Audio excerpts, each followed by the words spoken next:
गत 22/11/2025 तारीख रे लईमुरा गाँव में रोकवा केशन माझी लिखित रिपोर्ट रे लईमुरा थाना गोटे केस होता।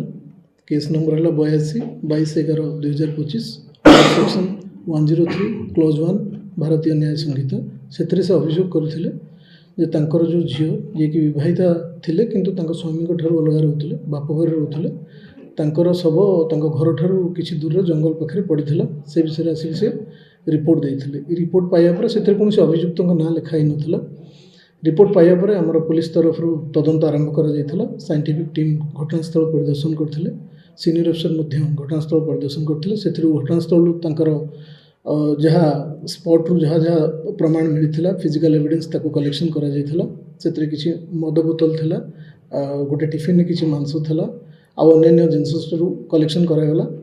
तदंत समय आमे विभिन्न दिगरू तदंत करके जाना पाइलु जे श्रीकर सुनानी जी कि एथिरे मुख्य अभियुक्त एकमात्र अभियुक्त सी ही तांकू हत्या करिसेंती। से जो प्रतिमा माझी जे तांकर झियो एथिरे जे मृत व्यक्ति से प्रतिमा माझी तांकू से ता पूर्व दिन राति 21/22/11 राति तांकू डाकी थिले फोन रे टेलीफोन से जंगल जगह को जाइथिले। ए श्रीकर सुनानी जे तांकर मध्य स्त्री देहांत हो जाता एवं ये स्वामी को दूर रोते तेणु उभयंकर सहित संपर्क निबिड़ आड़क गति करथिला।